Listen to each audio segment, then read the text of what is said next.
Ryan, good to see you. And it sounds like we've got a pretty big day. Sounds like the show's going well. Excited to be here. Thanks for having me. No, of course. Yeah, we have a murderer's row of great people talking about all things live shopping and social commerce. And I would like to start off by gushing about you a bit, if you allow me to. And then we can talk about the future facing of live shopping. What's today? What's the future? But you have a pretty storied background. You come from massive juggernauts like Google and Amazon. Now you're TikTok. Maybe give a little background and how those experiences shaped your ability to run essentially the head of U.S. enterprise sales. It's a massive role. So I'll hear more about that. Yeah, thank you. I appreciate it. You're right. I've had the fortune of benefiting from being on the secular shift and trend in consumer behavior, whether that be the shift to e-commerce shopping and online shopping. Big part of my experience at Amazon, or whether that be the shift to streaming and internet-based, Wi-Fi-based television, OTT and CTV. And it was great. It was exciting for me to have that experience at Roku as well. What I'd say, now being at TikTok, which I believe is at the tip of the spear of culture in the United States today, and we'll talk a little bit about that moving forward. What I'd say is one of the common denominators or through lines for me in every experience is that if you want to do something different, if you want to innovate, by definition, you have to be willing to do something different, which also means then, by definition, you have to, on some level, be willing to be misunderstood. Every company I've worked at has had the fortune of being in a leadership position, as I've said before, whether it be mobile short-form video content here at TikTok, whether it be e-commerce shopping at Amazon, or the rest. And what I've always observed is that when you're changing or leading the market, for the most part, if you're doing it right, people are going to have questions. There's going to be confusion. There's going to be a leap of faith and hope. And at the end of the day, you have to be willing to be misunderstood. And so we bring that back to our teams internally. I bring that back to my teams and what it's like to lead from the front. And it's been a fantastic ride at TikTok so far. Well, sage words. Yeah, the innovation. I wouldn't say at all costs, but really to bring that forward to clients, to the market. That's something that's passionate in our DNA and influential. And you have that at your previous roles and now in your current role. So excited to be part of that journey together. Tim, you're the man. I guess so. Let's talk about that. So the opportunity is massive. So you have all this, innovating for the future, and the future. It's such a weird thing to have like a crystal ball of what's happening, because it's an APAC. It's like almost 2.5, 3 years ahead of where we are. So with I think the last few panels I've mentioned the McKinsey report, I have it here as well, over $200 billion in live commerce of a market. Where do you see the U.S. trajectory? I don't put you on the spot and say an exact number, but in terms of we're nascent. We're looking for like $1 billion right now. It's a very small compared to where everyone else is. What do you see for the future? Well, I don't have a crystal ball, unfortunately. I don't have a mustache or a crystal ball to go with it, but I can speak to the US market where I have the best expertise, particularly both in e-commerce and digital.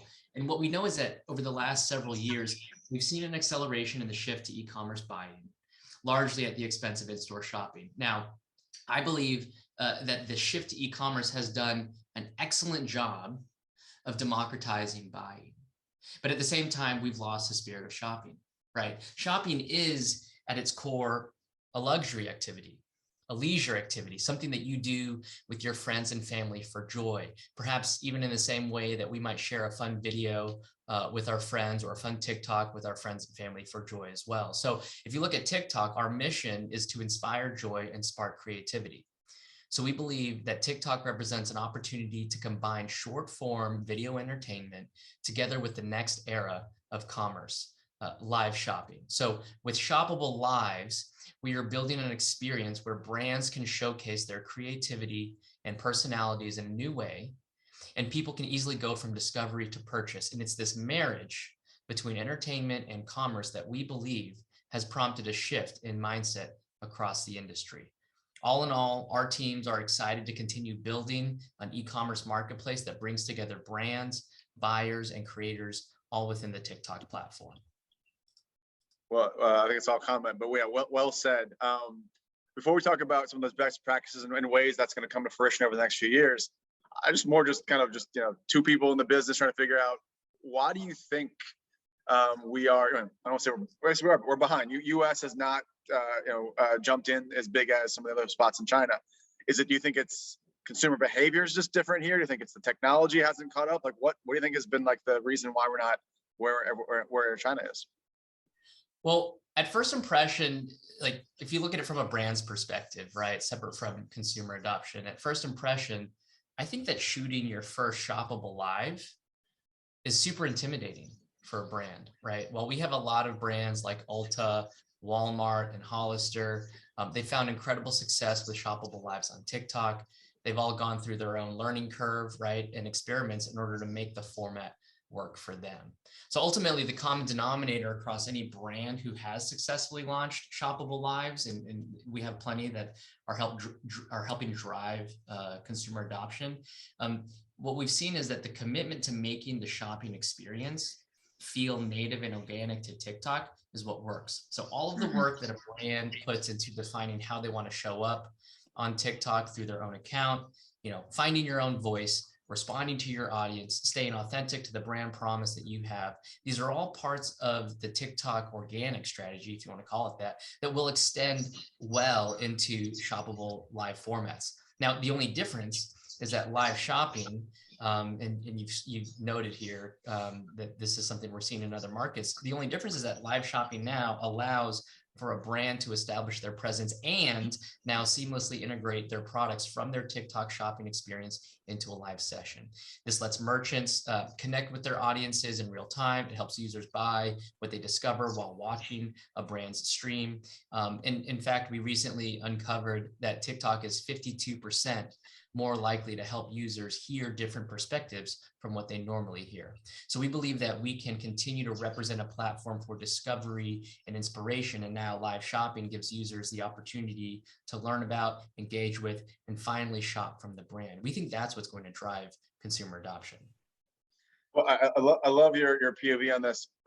For us, and how I've seen the market for the last few years, whether it's live shopping, Web3, whatever the future-facing next kind of iterations of driving commerce and attention on these platforms, to me, it all starts kind of with what you talk about. It's like, first and foremost, you've got audiences, people that are on the social platforms. You've got content. In this case, the ad unit is live.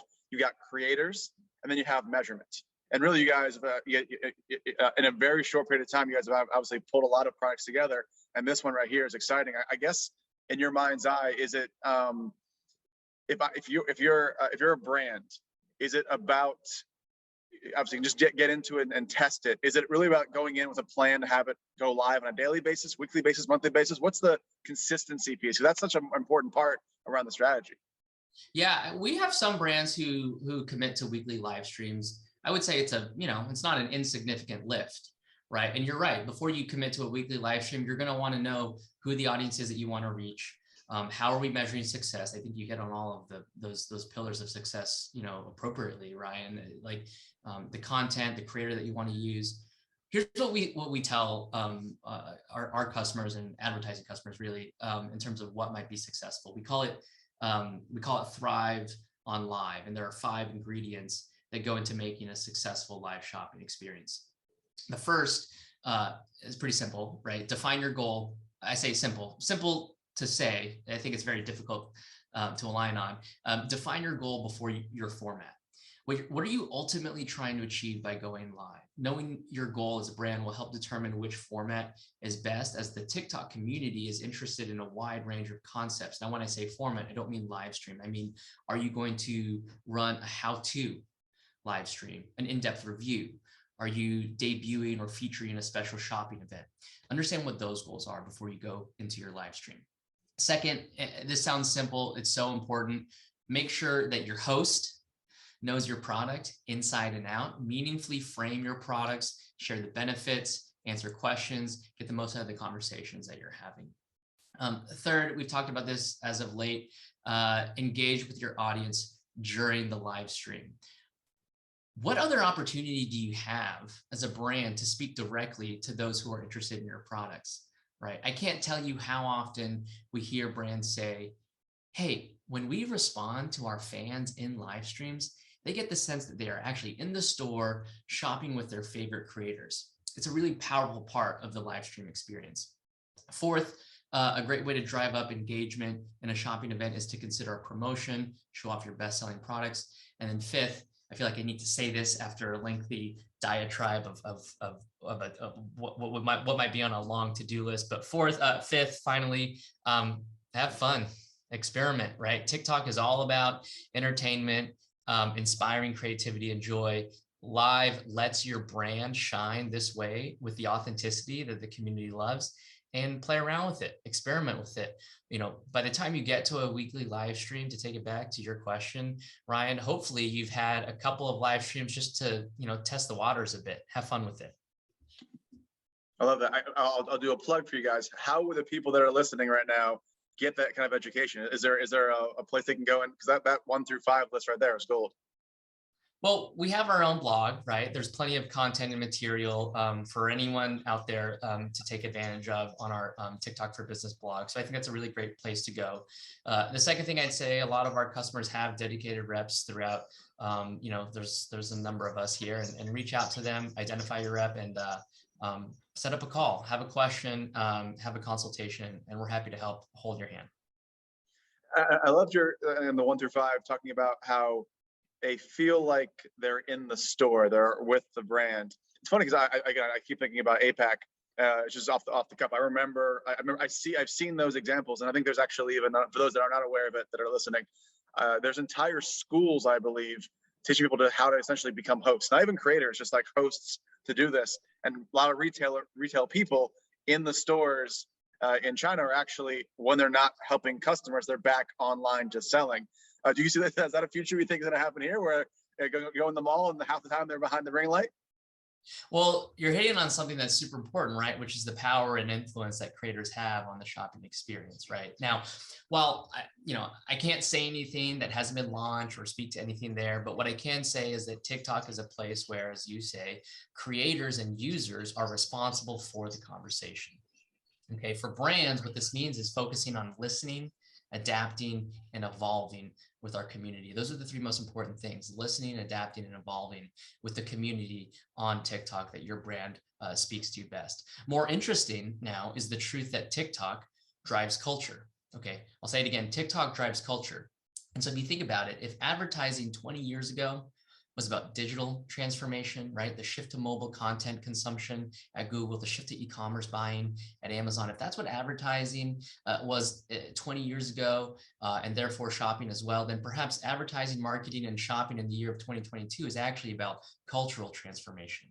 Okay, when a 98-year-old Holocaust survivor uses TikTok to share her story, what she's doing is showing other TikTok creators how they can speak up and share their story. When a couple of brothers get inspired by TikTok to create their own mental health company, what we're seeing is that TikTok can change our lives for the better. Now, what I can say is that brands never cease to amaze us with the innovative ways that they use creators to connect with our community. Just earlier this week, we saw Taco Bell and Doja Cat. I think we saw that bring back Mexican pizza. Super excited. And to bring it back to live shopping, for example, last October, creator Avani, in partnership with Walmart and NYX Cosmetics, hosted a live shopping event from her TikTok account. And during that live stream, ring light included, as you say, Avani showed off her own Halloween look. Users had the opportunity to purchase a variety of NYX Cosmetics products from Walmart right within the live stream. So all right there, you can see the marriage between entertainment and commerce play out through a popular creator like Avani.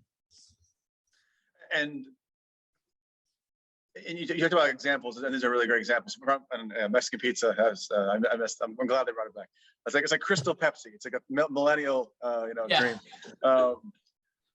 So success. I'm always curious because there's so many variations. Like, I don't know if it's number 1, number 2 of your or 5 list. Define success.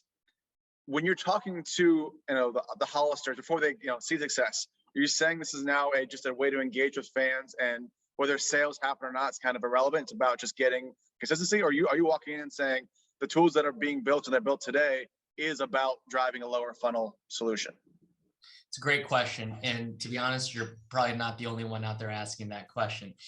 It depends on the unique objectives of a brand. Is the brand looking to drive affinity or purchase? The truth is, and this is hopefully helpful, we see a wide range of KPIs from brands. On TikTok, it's less about analytics and more about authenticity. Brands come to TikTok to foster authentic connections with a global community, 1 billion plus strong, as we all know. But these users are also uniquely engaged compared to other platforms. So at the end of the day, showing up on TikTok should be about driving conversation, participation, and discovery, allowing your brand or product to be part of the community and conversation, and letting our creators and millions of brand advocates help contextualize the value. What I'll say is, before we get to return on ad sales, before we get to CPAs, the most important thing is that the why and the purpose is what allows a brand to drive business results and sales on TikTok. So we're encouraging brands to think beyond traditional retail and traditional marketing tactics. Focus on new initiatives to creatively engage and connect with users through feelings, actions, and sound. The industry is shifting away from quantifying metrics to truly engage, and instead in favor moving towards truly engaging conversation. And all of this, co-signed, fully aligned. I guess in terms, I'm trying to think of, like, if I'm a brand listening in now, I also have the question. Maybe it's like what's part of question one is like, what vertical should I be in to be doing live shopping? Now, there's anyone can stream. Well, anyone can live stream and just engage their audience. But the live shop is to say, I'm going to present something and almost kind of, I guess I usually think about the QVC style, the HSN style. Yeah. Are there certain things you guys are recommending that people do if you're in retail? Is it CPG? Who jumps in and live shopping anyway?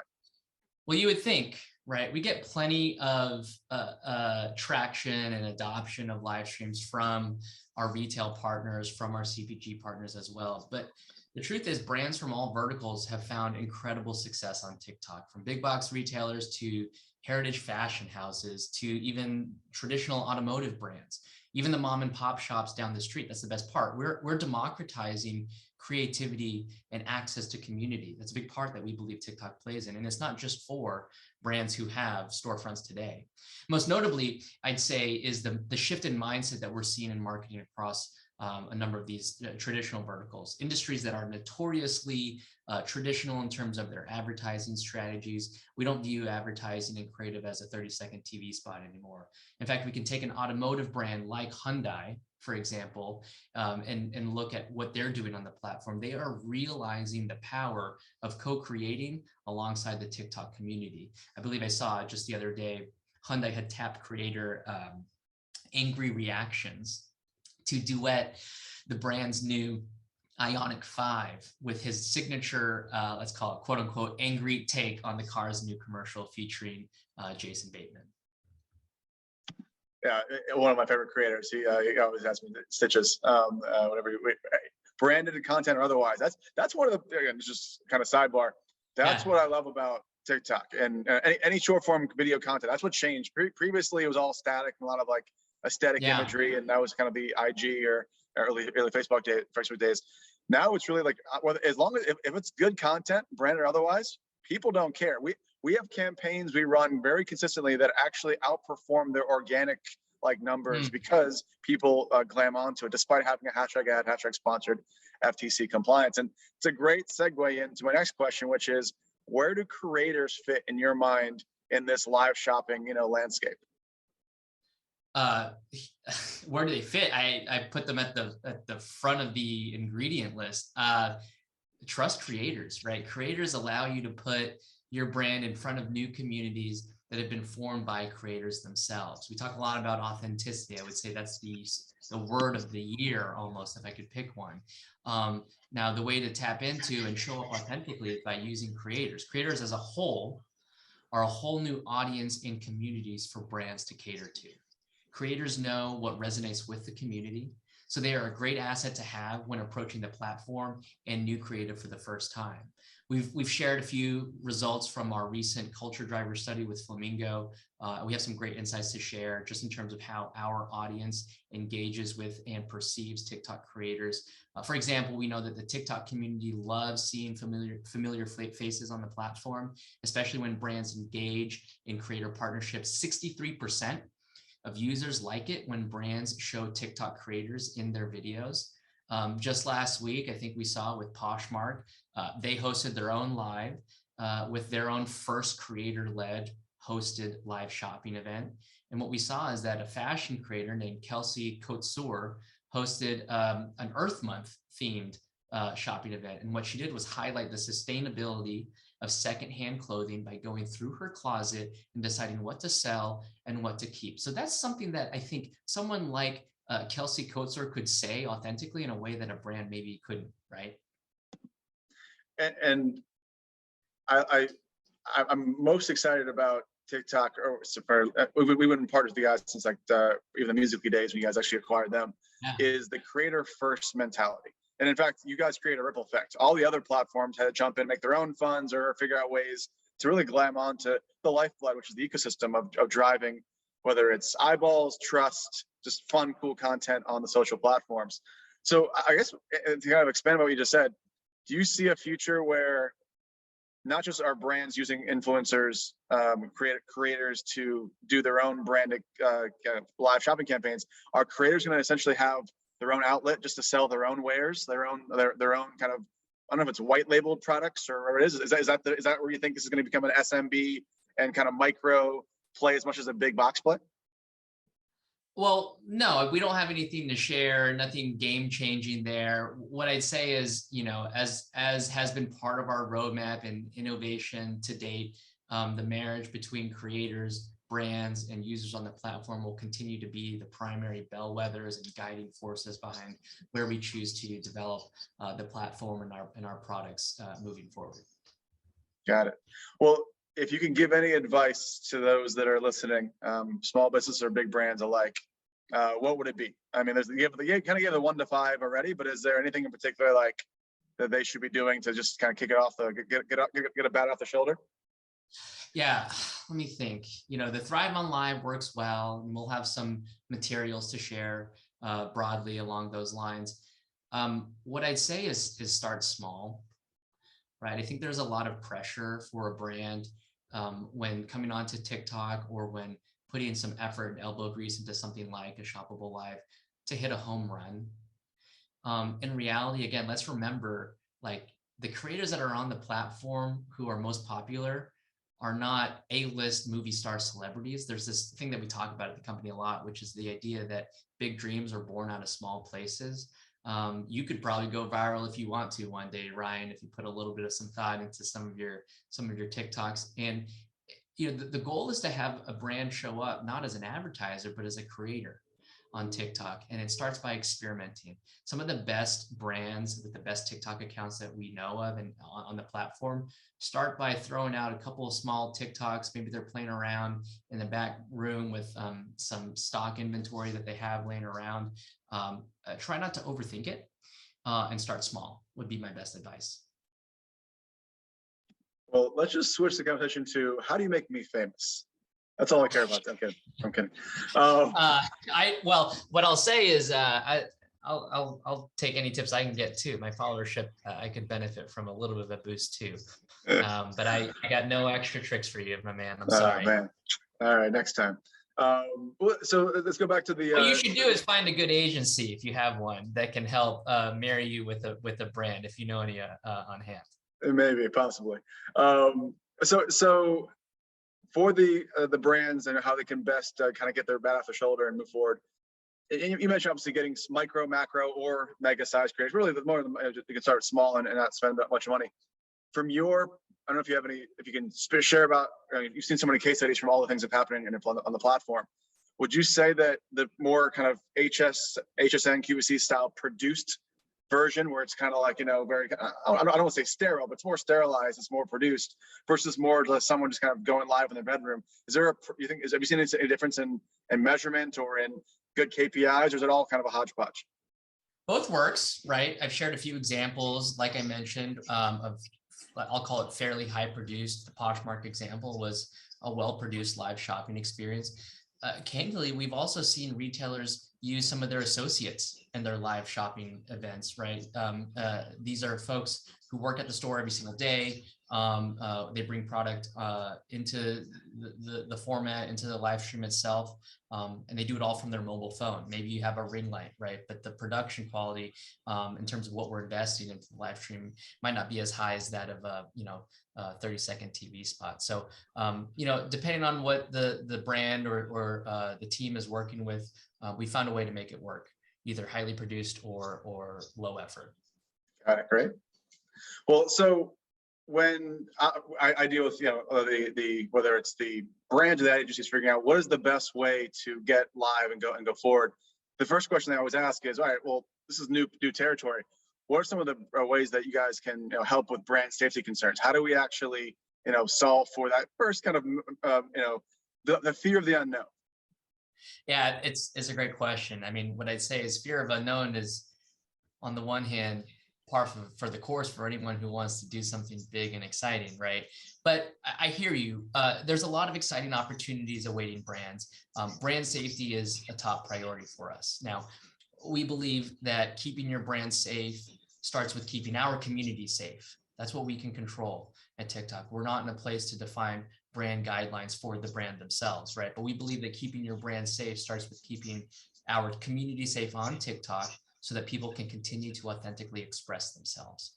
Now, we are also constantly evolving our community guidelines to address the evolving needs of our community while optimizing our platform, our policies, and of course, our portfolio of offerings to empower brands to tell their story while reaching audiences safely and securely. Now, all of that said, we prioritize safety, transparency, and accountability to ensure that brands not only have a safe space to build their brand, but are always aware of the steps that we're taking to make our platform safe. We are striving to be the most transparent and accountable company in the industry when it comes to how we keep our community and brands safe. Well, I'm sold. I'm in. That's great. No, I mean that's like, so we since we started the company in 2013, the first, before all the sexy AI and technology came in, it was just, how do I make sure that the brand doesn't have a page 6 moment? And that you guys have been able to provide back a way to be authentic and people can be real, but yeah, you have a number of layers in place, technology wise and team wise, to help. And hopefully as a great partner of yours, we can also be that provider of finding talent that really does fit the parameters of a campaign. And listen, we have an MPAA rating, G through R, based on profanity subsets and will speak. So going into I think if it's a major retailer, they might say, I want to go G rated. Maybe someone a little more edgy, it's more maybe a fashion brand wants some more PG-13. So I think there's a good tandem there.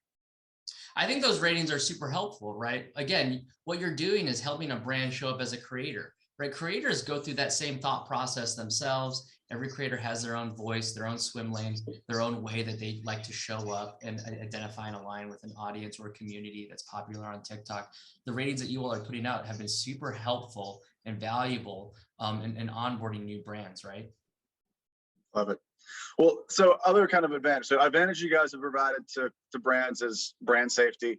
Also, you guys have built, I mean, arguably the greatest content graph in history, because we all go on TikTok and spend hours and hours enjoying it every week. What about the content graph has given you guys an advantage, and how does that apply to live shopping or commerce? Well, you're right to call out the content graph. Thank you.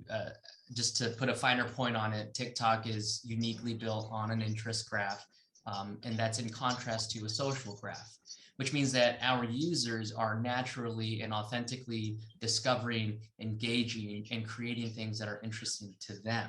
I often say that your creative as a brand is the most important optimization, should be the first optimization lever to improving your campaign's performance. Now, separate from that, there are 2 key aspects of the TikTok community that make the platform a uniquely powerful marketing tool: discoverability and community commerce. Now, on the thread of discoverability, the power of TikTok is that, as I said earlier, anyone can be discovered. TikTok presents content to you that the algorithm thinks that you will be interested in, whether it be products, brands, or experiences that your interest or content graph indicates that you are interested in. The main reason why TikTok is powerful as a discovery engine, again, as a discovery engine, is because you see people like me or you, and you can relate to that, as unpopular, it seems, as you and I are on the platform, right? That relatability and ease makes you want to buy it, try it for yourself. There's something that I say frequently, and I'll say it again, which is that big dreams are born out of small places. And what makes TikTok stand out as a platform is the idea that you or I could post a TikTok of a recipe that has feta cheese, for example, and overnight find out that we ourselves have influenced an entire community to go out and try their hand at a new recipe. Now, that also crosses a bridge over into community commerce, which I recognized earlier. The TikTok community has catalyzed a new kind of shopping culture. We call it community commerce, which is the blend of community, entertainment, and shopping that makes product discovery so unique on TikTok. Community commerce has opened us up to new paths of innovation and product discovery, and in our opinion, has disrupted or collapsed entirely the purchase journey, which is now led by spontaneous discovery, inspiration, and no longer follows a traditional or linear path to purchase. I mean, you guys have thought everything. So it's exciting times over the next few months and few years. Do you see? Maybe I'll switch to you personally. Are there any talks that you're a part of? Is it like food talk? Are you into? I've heard some crazy talks, and then you're being served on your feed. Yes, unfortunately, I am on food talk. I'm on air fryer talk, and it's very expensive for my calorie diet, highly disruptive to my macros at 11 o'clock at night when I'm scrolling through, and I end up whipping up a midnight snack. So yes, I'm a big part of that. I will also say humbly, I am a part of the pickleball talk community as well. I grew up playing tennis. I love it. As I like to say, you have to fall in love and learn how to love your older version of yourself. Pickleball is a little bit easier on my body. What about you? What are you into? So I get served a lot of like mind-bending universe talk, which is always interesting. So I guess maybe I just spend a lot of time on it, therefore knows so they serve me like kind of like the Neil deGrasse Tyson kind of like think about the universe. But what gets me in the live front, and less live shopping yet, I'm getting more live shopping. On the live streaming front, have you seen the one where it's a running treadmill and they have pool balls that race? And you get thousands. It's his own league. He made his league in his basement, and it's amazing. Well, it's great. I'll say, especially as we get into the summer months when NBA will finish up pretty soon, and I'll have nothing but baseball to keep me and my sports gambling habit up to par. But yeah, maybe I've seen those. I have seen those. That's so funny. That's so funny. Well, you mentioned the summer in baseball. So we're actually the MLB PA partner for the Players Association piece. So I think I know we mentioned this is like a micro, macro influencer piece, but there's no reason why, a Kershaw or someone else can't go on there and sell their own merch. I mean, that's the potential future here. Yeah. Kershaw, you're speaking my language, right in my backyard here in LA. We'll get you back over to seeing Ryan. Well, yeah, you come out to Miami. Well, I guess in terms of like, sorry, I gotta go back to the content graph. Yeah. So you have all these brands that want to find ways to engage these audiences. Should they have? Does live streaming, live shopping have hashtags? Should they be thinking about ways to promote these from paid media? What in terms of tactics? Any additional thing? Any insights on that?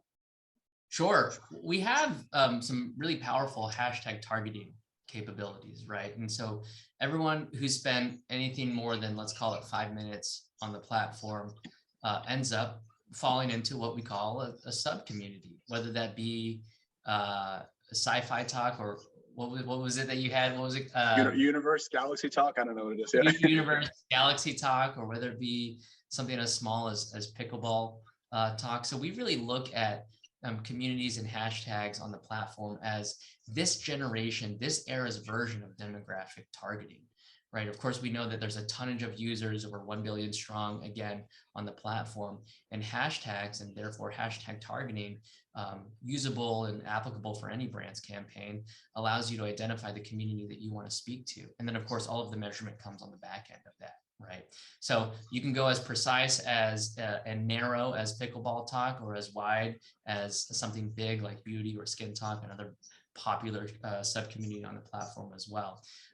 Me personally, I still like to go through some of my favorite creators every now and then. I'll spearfish every now and then and go to take a look at who some of my favorite creators are. I'm a big fan of Elise Myers, for example. I'm a big fan of Chef John Kung, one of my favorite creators. Do you have any that you're like, who's on your, maybe it sounds like Neil deGrasse Tyson, but do you have any other favorite creators, Ryan? Yeah. Well, I get so I don't know their names, but I still get served dancing videos, and they're, but like, it's like the ones that are like just like mind bending, like almost like step up 3, step up 4 versions of it. So they still get me with that. So it's pretty much, it's like conspiracy talk and universe talk, and then there's like dancing talk. So I don't know why you keep, maybe that's what I'm into. News to me. All right, count it. I see my brother just joined. Hey, Chris, we getting the boot? Hey, yeah, well, in a moment, but I want to chime in here too, and I want to see if Tim knows who this is. Do you know who Meals by Kuj is? No, what is that? Oh my God, you must go. This guy is absurd. He is a guy who gives, a very Italian New Yorker who gives food reviews, and he is absolutely hilarious. And I watch him pretty much every day. People are going to be like, okay, you're an idiot. But I figured. What's his name? I'll check him out. Meals by Kuj. C-U-G. Yeah. Good for a laugh every day. I will say, I'm out here in Los Angeles. If I ever get the energy and the courage, I might sign myself up for a breakfast burrito, rate a breakfast burrito TikTok account myself. I've got plenty of opinions. Oh, that sounds really good. Check him out. Yeah, that's good. I love it. Well, also, I wanted to tell you, you have a super fan in my brother. He has been looking forward to this. He tells me that the platform kicks him off when he's gone down a doom scroll for too long. So he really appreciates the platform. And that was a fantastic conversation. Before we let Tim go, I guess the question we ask everybody on the comes on. What are you most excited about, both personally, because it's also personal, you're living and breathing every day in between the professional stuff, personally and professionally? What is the most exciting part of 2022 in your mind? Well, the most exciting thing for me, I wouldn't say just necessarily in 2022, but in general with what we're seeing on the platform and personally, is just the role that I think TikTok is playing in diversity and helping bring new voices that for the most part haven't been, until over the last couple of years, been able to be a part of the story and the cultural fabric, right? The yarn that we use to weave our stories and histories. So, I'm Filipino American. My wife is Colombian. My family came over from the Philippines, and it's been really great for me. And it's something that I'm really excited to see. Diversity, finding diverse creators comes up quite a fair number of times in our consultation and meetings with clients as well. And it's something that we stand for here. I'm very proud of it. You all are leading the charge. We're partners with you guys on a number of campaigns, both things you guys bring to us, we bring to you. And yeah, the diversity is like the first layer. It's amazing. It's really, you guys are talking the talk and walking the walk. And yeah, and on our side, we're seeing about, I think these are my stats I remember from 2021, which is again a bellwether year of really diversity being put front and center for major brands. 91% of our campaigns have diverse creators. Approximately 50% of our campaigns are majority diverse creators, which is a big kind of leap year over year. And then about 20% are exclusively diverse creators. We're seeing brands jump in, and we're seeing better stats in terms of results from not just the audiences, but the influencers themselves. So yeah, you got, I can see live shopping stats in the future also be based off of diversity stats. Yes. Chris, Ryan, thank you so much. You guys are like the Wright brothers of creator. It's I'm amazing. horrible. Thank you so much. Yeah, there you go. Did he get more credit? I don't know. I don't know. I just like his name. Awesome. Thanks for having me. Great show and good job. Absolutely. We're excited and thankful for the partnership.